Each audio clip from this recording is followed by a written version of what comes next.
You know, if Jesus knew that he was coming here on earth to suffer the way he suffered, he would have refused to come.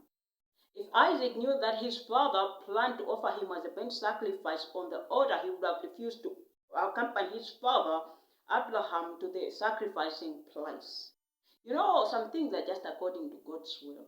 You know, God has given us gifts. Each and everyone has that different gifts which God has put in them to use according to his will for his glory.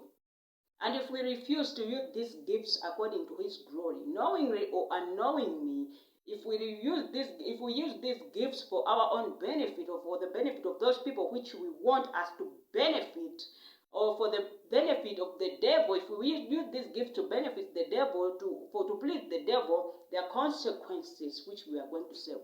You have to remember the story of Jonah. Jonah had that gift of preaching and God sent him to Nineveh. It's not that all of us we are going to have that gift of preaching, but God has given us different gifts which he wants us to use for his glory.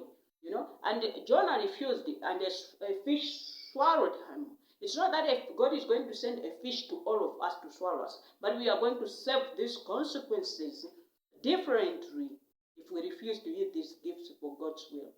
Everything has its own consequences. God has given us different gifts. Each and every one of us has a gift which God wants them to use for his glory. And if we refuse to use these gifts for his glory, there are consequences which we are going to suffer by the end of the day. So we should not be afraid of suffering. We should not be afraid the way Jonah was afraid of the people because they were violent. We should not be afraid of I'm going to lose my child when I offer him to God. No, God knows things and he do things according to his will.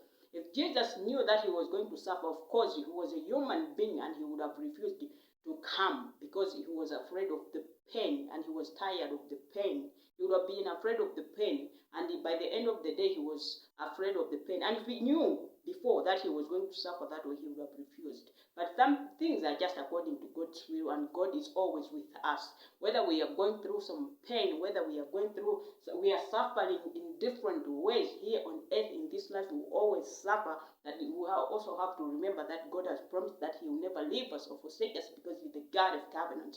If you read Isaiah 43 verse 2, you will learn that God has promised that when walking on the rivers of difficulty, he will not allow you to drown. When walking on the fire will not consume you, the flames will not burn you, and when you're walking on the deep waters, he will always be with you. So these sufferings are just according to God's will, but do not stop serving God with your gifts. May God bless you in Jesus' name.